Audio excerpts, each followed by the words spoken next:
कल रात दिल्ली की हवा ने एक और वार्निंग दी।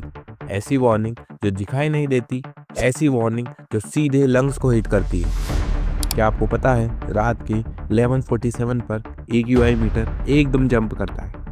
400, 600, 820 और फिर 999। लेकिन 999 पॉल्यूशन की लिमिट नहीं होती, ये सिर्फ मशीन की लिमिट होती है। मशीन रुक जाती है, पॉल्यूशन नहीं। दिल्ली कब गैस चैम्बर बन जाता है? क्या कोई एग्जैक्ट मूवमेंट होता है? कोई साइंटिफिक ट्रिगर, कोई हिडन कोड जो हर साल विंटर में एक्टिवेट होता है? आज हम इसी कोड को डिकोड करेंगे और आपको बताएंगे कि दिल्ली किस सेकंड पर सांस लेने लायक शहर से एक ओपन एयर गैस चैम्बर बन जाता है। सबसे पहले समझते हैं इनविजिबल ट्रैप। एक ऐसी चीज जो आपको दिखेगी नहीं पर आपकी हर सांसों को कंट्रोल करती रहेगी। इसका नाम है टेम्परेचर इन्वर्जन।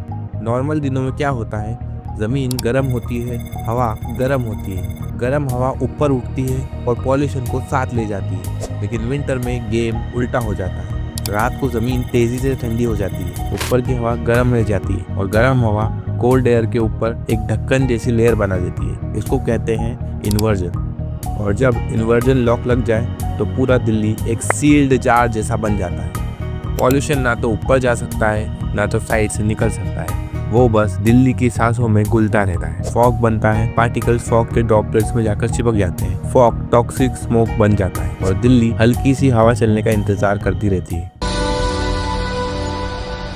सबसे पहला किलर, क्रॉप बर्निंग। पंजाब के किसान के पास लगभग 15 से 20 दिन होते हैं नई क्रॉप को लगाने के। जमीन तेजी से साफ करनी होती है, लेबर महंगी, मशीन सब अफोर्ड नहीं कर सकते। उनके पास एक ही ऑप्शन बचता है, जला दो। ये धुआं तब तक हार्मलेस होता है जब तक हवा अपोजिट डायरेक्शन में चल रही हो। लेकिन जैसे ही विंड का डायरेक्शन नॉर्थ वेस्ट से बदलकर दिल्ली की तरफ आती है, पंजाब का धुआं दिल्ली की सांसों में गिरता है। इस धुएं की सबसे डेंजरस बात है कि ये फॉग को और थिक बना देता है। फॉग पॉल्यूशन को फंसा देता है, पूरा इसका एक रिफ्लेक्टिव लीड जैसा बन जाता है। अब सेकंड किलर है गाड़ियां। दिल्ली में 1.3 करोड़ से ज्यादा व्हीकल रजिस्टर्ड है। ये इतनी ज्यादा है कि अगर इन्हें एक लाइन में लगाया जाए तो दिल्ली से मुंबई तक एक लाइन बन जाएगी। डीजल इंजन नाइट्रोजन ऑक्साइड छोड़ता है और ये नाइट्रोजन ऑक्साइड सनलाइट के साथ मिलकर एक और पॉल्यूटेंट बनाता है, PM 2.5 का सेकेंडरी फॉर्म, जो और भी डेंजरस होता है। नाइट में टेम्परेचर गिरता है, पॉल्यूटेंट नीचे चिपक जाते हैं और दिल्ली के सबसे पॉल्यूटेड आवर्स होते हैं मिडनाइट, जब लोग सो रहे होते हैं, दिल्ली की हवा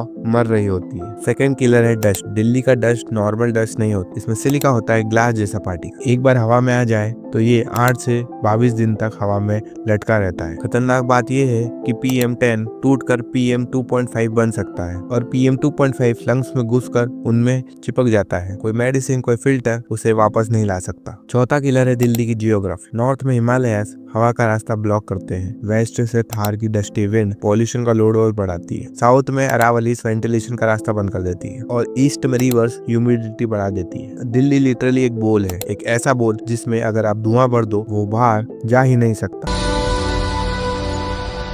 AQI 500 का मतलब क्या होता है? मतलब डेंजर जोन नहीं। AQI का मतलब होता है बियॉन्ड मेजरेबल डेंजर। WHO के मुताबिक PM 2.5 का सेफ लेवल होता है 15 micrograms per cubic metre. Delhi extreme days में 900, 1000, 1200 भी क्रॉस कर जाता है। मशीन 999 दिखाती है क्योंकि मशीन रुक जाती है, पॉल्यूशन नहीं। PM 2.5 इतना छोटा होता है कि ब्लड स्ट्रीम में 20 मिनट में ही घुस जाता है। Lungs damage, blood thickening, oxygen की कैपेसिटी कम, ये सिर्फ कुछ आवर्स में हो जाता है। 2017 में दिल्ली लिटरली इमरजेंसी जोन बन गया। स्कूल बंद, हॉस्पिटल फुल, लोग ऑक्सीजन सिलेंडर रेंट कर रहे थे। अब वो सवाल जिसके लिए आप सब वीडियो देख रहे हो, दिल्ली एग्जैक्टली कब गैस चैम्बर बन जाती है? साइंस के हिसाब से जब ये 5 कंडीशन एक साथ एक्टिवेट हो जाती है। विंड की स्पीड 4 किलोमीटर से नीचे हो जाती है, पॉल्यूशन हवा में हिलना बंद हो जाता है, ह्यूमिडिटी 70% से ऊपर हो जाती है, फॉग बनता है, फॉग पॉल्यूशन मैग्नेट्स की तरह काम करता है, स्ट्रॉन्ग टेम्परेचर इन्वर्जन, पॉल्यूशन नीचे लॉक हो जाता है और ऊपर जा ही नहीं पाता, PM 2.5 ऑलरेडी 250 प्लस हो जाता है, लंग्स ओवरलोड हो जाते हैं, dense fog plus low visibility एक टॉक्सिक सूप जैसा बन जाता है। जब ये 5 चीजें एक साथ होती है, दिल्ली एक ओपन एयर गैस चैम्बर बन जाता है। 2030 का दिल्ली कैसा होगा? साइंस के हिसाब से अगर कुछ चेंज नहीं होता है, बच्चों की लंग्स कैपेसिटी 15% से कम हो जाएगी, अस्थमा पेशेंट डबल हो जाएंगे, विंटर्स में आउटडोर इवेंट बैन हो जाएंगे, पॉल्यूशन हॉलीडेज हर हफ्ते होंगे, एवरेज लाइफ स्पेन 8 से 10 साल कम हो जाएगा। फ्यूचर का दिल्ली सांस लेने के लिए भी प्लान बनाए,